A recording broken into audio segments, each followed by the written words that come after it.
Friends, would you bow with me in prayer? Almighty God, let now the words of my mouth and the meditations of each one of our hearts be acceptable in your sight, for you are our rock, our strength, and our Redeemer. Amen. The summer between my junior and senior years in high school, I got a job on a paint crew. My home church took their Christmas Eve offering and used it to hire high school students to paint the houses of elderly folks in the community who couldn't afford a professional house painter. It was here that I learned how to safely carry, put up, and climb a ladder. It may seem like a very simple activity to you, but for some of us who had never used an extension ladder before, it was a bit nerve-wracking. I learned how to level out the ground and use the feet to secure the ladder, how to pull the ropes safely and listen to that satisfying clang of the clamps as they pass each rung on their way up. But most importantly, I learned about how to get from the ladder onto a roof and then back onto the ladder safely. Up is easy. It's not much different than climbing stairs, except for there are no walls and there's a lot more wind. Climbing a ladder, you're basically in control. 2 hands and 1 foot on the ladder at all times. 3 points of contact good, 2 points bad. I got pretty comfortable ascending the ladder, but to be honest, descending was a bit more frightening. First of all, you have to feel with your feet to judge the distance between steps. It's actually much safer than cranking your whole body around to look down behind you, which throws the majority of your body weight in one direction, and it makes you realize how far off the ground you are. I learned to climb a ladder with a scraper and a paintbrush and a can of paint. At a house that had a number of gables and porches and unusual little peaks, I learned another important ladder lesson. I climbed up the ladder to this small porch rooftop, stepped off the ladder onto the roof. I'd been painting only on ladders up to this point, and it was really nice to have the whole roof secure beneath you as I scraped and primed the area. And then I was ready to come down.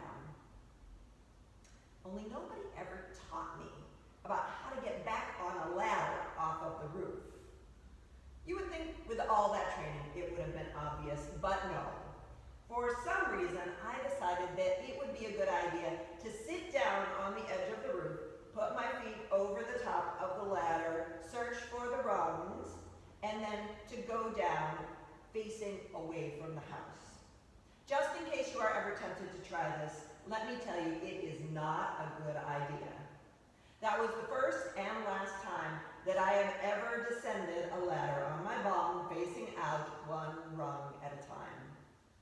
You see, once you're on the ladder, you can't swing around and face the opposite direction to hold on. And gravity is pulling on you, daring you to wobble too far to one side or another.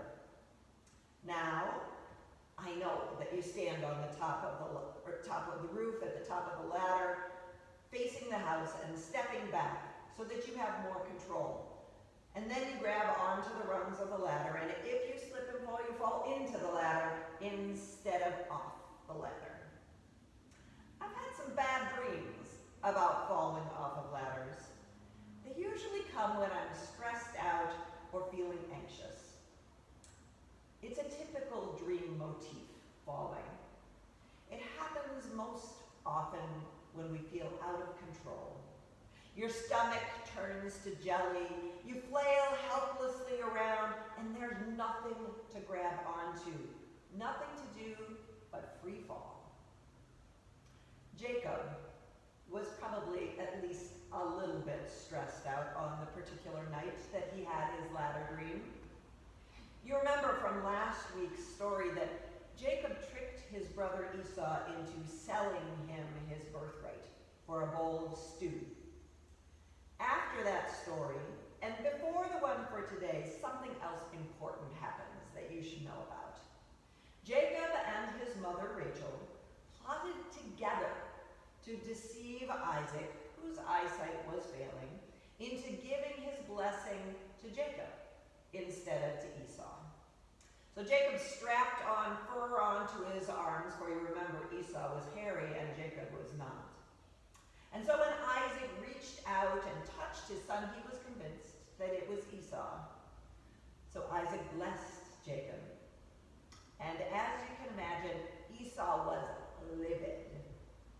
He not only had sold his brother his birthright, he had his father's blessing stolen from him.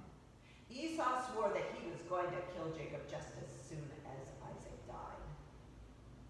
Rebekah, who clearly favored her son Jacob over Esau, convinced Isaac to send Jacob away to Haran to find a wife. You remember earlier in the summer we read the story about Eliezer, Abraham's servant, who went to Haran to find Rebekah when Isaac needed a wife. It's a logical place for Rebekah to send Jacob if he needs to put some distance between himself and Esau. And it's a good place to find a wife. It is on that journey to Haran that Jacob stops for the night while running away from his irate brother Esau. Jacob knows that he is a scoundrel and a trickster and a thief, but he also knows that he has received his father's blessing and the birthright. He finds himself in the middle of nowhere with no place to stay. So he just pulls up the closest rock and lays his head on it and goes to sleep. Bad dreams, that is what Jacob should be having. He's a self-serving, deceitful manipulator who has just been exiled from his family. He should be thankful to be still alive with the way that Esau threatened him. Jacob must have been a little unsettled, anxious, and perhaps a bit guilty as he lay down to rest. And Jacob dreams of a ladder. This is probably one of the most famous dreams in the world. Great artists have portrayed this dream in so many different forms. Sometimes Jacob's ladder looks like a spiral staircase leading up to heaven. Other times it's more like an escalator.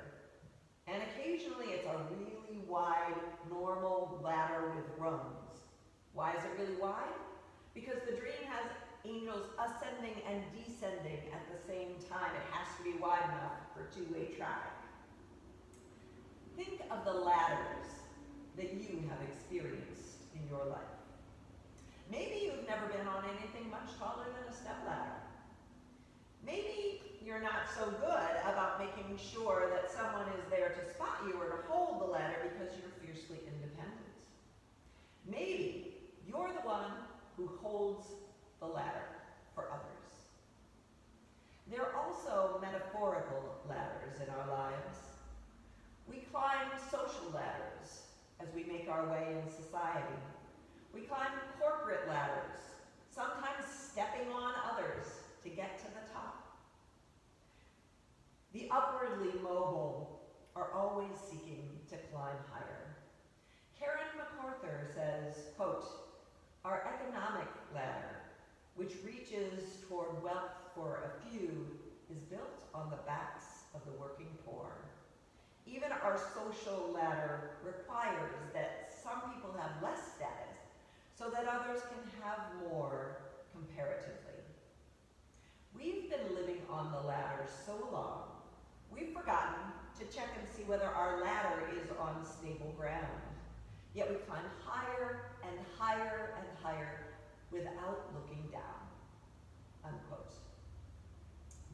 Jacob's ladder is not one that human beings actually climb. It's a ladder for angels.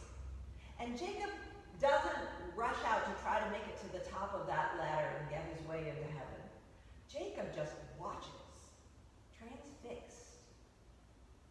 It may be the first time that Jacob has had any kind of religious experience or vision at all. Jacob has not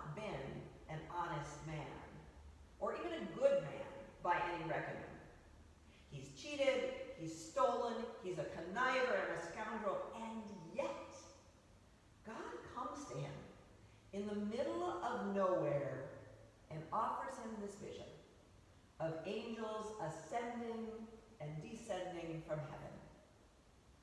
And then God reiterates the promise that was made to Abraham and passed on to Isaac and is now given to Jacob. God blesses Jacob, though he doesn't deserve it. And in addition to the blessing that Jacob's offspring would be as the stars in the sky or the sands in the sea, God offers Jacob, the usurper, Jacob, the thief, these words, quote, "Know that I am with you and will keep you wherever you go and will bring you back to this land, for I will not leave you until I have done what I promise," unquote. If God's promise is firm, even for someone like Jacob, think of what it means for us. No matter who we are, no matter what we have done in our lives, God's promise to be with us is 100% dependable. Now I know that there are times when you've wondered if God's promises are true. There are times of grief and despair when you've wondered if God is really walking with you. There are times of depression and feeling helpless when you have a hard time believing God's promise. But whether you believe it or not, God is always here with us. You know that old poem, Footprints in the Sand, that reminds us when things get difficult, God carries us? That's why there's only one set of footprints in the sand. In those terrible times, God's footprints are the ones that we see, not our own. Think about the times and the places when you've felt God's presence in your life. Standing on top of a mountain, looking out at the expanse surrounding you, it's easy to feel God's presence. When the sky lights up with purples and pinks, you can almost imagine God's paintbrush. When you look around the sanctuary and you see hundreds of faces reflecting candlelight on Christmas Eve, you can feel that God is in this place. But what about those harder times? When you stand at the graveside, it may be difficult to believe that God is in that place. But make no mistake, God is there. In the midst of grief, among the shattered ruins of our lives, God is with us. In the hospital room, as diagnoses and treatments are given and things just seem overwhelming, God is there with us. In the drug and alcohol rehab center, as people struggle to take one moment at a time, God is there in that moment, offering strength and guidance. In the courtroom, in the back street alley, in the bar, in the homeless shelter, in the deepest, darkest corners of your mind, on the tallest ladders when you find yourself swaying and holding on for dear life, God is there. That was what Jacob took away from his encounter with God. Not that there were angels and not that you could run up a stairway to heaven, but that God was in that place and that he didn't know it. We think about our sanctuary and how we've been exiled for the past 4 months. As we return, we will know that God is in this place. But we have also learned during our time of isolation that God isn't just in this sanctuary. God is where you are. God is in your homes. God is in the garden. God is on the lake. God is in the woods. Those angels, that ladder, it could have been anywhere, and it would still be true that God is in this place. Let us connect with that great surprise that Jacob felt when he said, quote, "Surely God is in this place, and I did not know it. How awesome is this place?" Unquote. Open your eyes, my friends, and see the face of God in any and every place that you stand. Know that without a doubt, God is always with us in whatever places we find ourselves. Alleluia. Amen.